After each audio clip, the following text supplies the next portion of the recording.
Good morning, everyone. 8th of October, Saturday morning here in Les Sables d'Olonne, and it's the weekend. Whoop, whoop.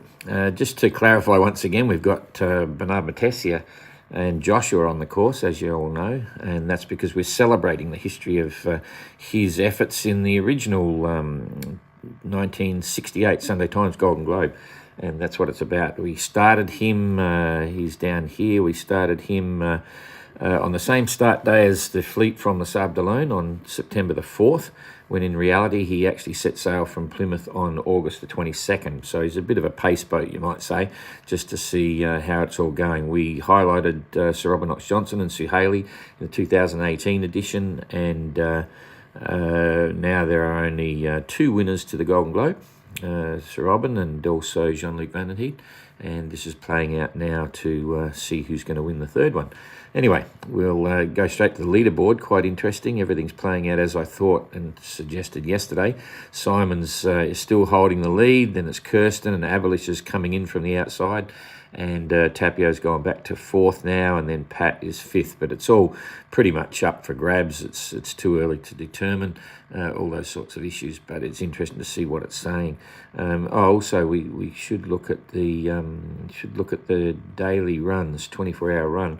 Leaders are getting 128, Simon 111, 145 for Abelish, which and I'll explain that in a minute, 130 for Tapio, and then going down, the tail enders are getting bogged down with very little wind.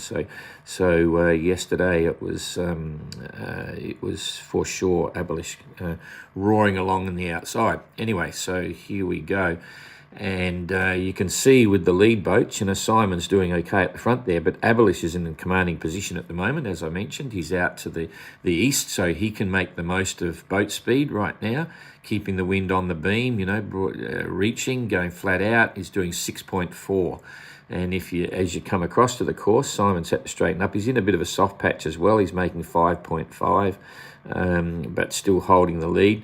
Kirsten on the outside here is doing 5.7. Can't hold Abelish's speed because she's going a little bit closer to the wind, and she's not on course yet. She's actually gonna hit the coast if she kept going that way. She won't do that, of course, and she knows this area probably more than anyone. She's done this transit, sailing between the Arctic and the Antarctic regularly with Skip Novak, and coming down after she did the refit on the boat down to Cape Town, so on. And she'll know, in fact, if we play this, as she gets to the coast, the trades will hopefully swing. They can compress and bounce up along the coast, but that's exactly what's going to happen. If we move the weather forward a day, if you look at this area here, you'll see now the trades just moved and they've got a lot more of an easterly component. Now, when that happens, that's when she's likely to make the most of that and hook around. She's still going for boat speed, but it's an issue later. So if you watch this again, that's the direction of the trades down here. That's doing two things. One is the forecast is changing it, and usually that's what it does. Once you get below this corner here, it'll start to have a lot more of an easterly component. She'll know that. Anyway, Simon's holding on the course. He's got a soft patch there. Tapio and Pat are having a bit of a boat race here. So boat speeds 5.3. Pat 5.3 again, Kirsten's 5.7, but bingo, you get to Abelish and he's doing 6.4, and it's exactly what we'd expect for that position. So all kind of interesting. Now the back end, as we were saying, they're going to get left behind a little bit here, but they're right on the edge of the trade, especially this group here with Damien and so on, but they're not making much progress. So Damien's doing 1.5. Goog, again, I don't know why he's heading out to the west, but he's obviously got local weather. He's doing 5.3, making good boat speed, but where's he going? Because he's, you don't want to go right over here because then you've got to come back out again. Anyway, they're making the most of the local stuff, and Jeremy 3.9.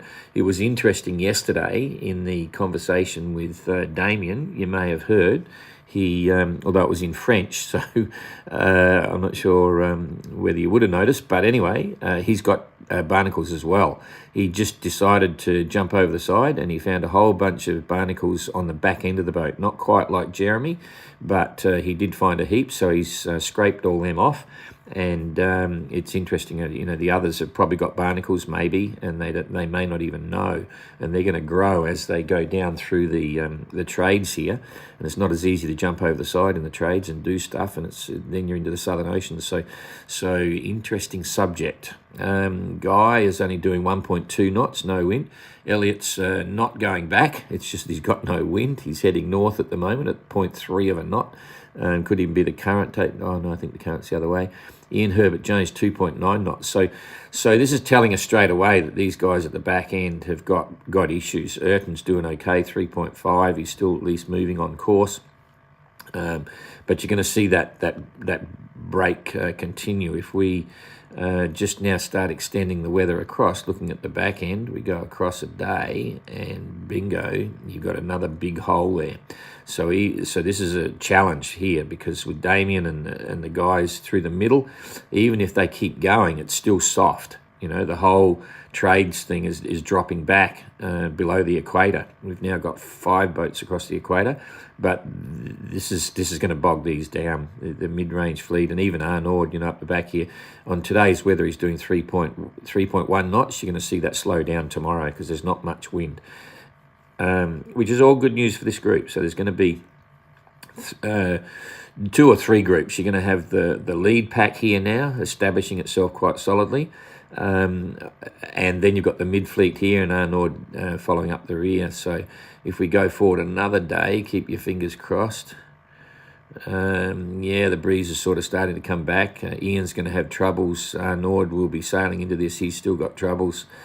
Elliot's going to have super light, so he's not going to make progress for the next couple of days. Tomorrow he's not going to go very far. Next day really slow. And these breakaway guys, they're making 120-mile days, so we can look at that and say in 2 days' time, 120 miles. So if we just pick the middle there, come through 120, it's going to be 250 miles. So they're going to be, these guys here are going to be down around where Simon is, right? And the tail enders are going to be right up here. So the split is absolutely going to increase. If we bring back our Damien benchmark situation, where is it today? So today, 500 miles. So he's lost out another, I think he was 450 or 4 something like that yesterday. So the gap's widened between the leaders and Damien by another 25, 30 miles, 40 miles or something.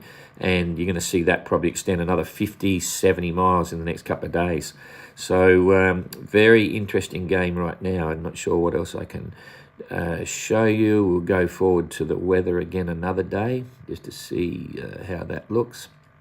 This is now on the 11th, 3 days ahead, and we're back to a normal sort of trade wind here. So all these guys they'll be over the equator, but it's still going to take them a couple of days before they get across the equator. So it's very interesting indeed. I'll cut back, see what's happening down south here. Go back there, and what's happening overall down the bottom. I'll go back again. Oops. Sorry, it's the weekend. I'm taking a bit longer because you've probably got a bit more time if you're not working. Oops, jeepers. Okay, so that's interesting. This is effectively the South Atlantic high, but it's distorted, and that's 3 days. Let's go right to the end, see what it looks like. Yeah, it's still trying to form up as the high, but you can see once again the challenges that they're going to face. This is the next big issue coming across the bottom here. Always is a challenge, and things to look forward to. So a slow couple of days for the tail enders, and the group of 5 is going to head south at great rate of knots for now. Thanks for that. Have a good weekend, and I should see you tomorrow. Sometimes I miss Sundays because it's Sunday. Depends what's happening, but we obviously try to do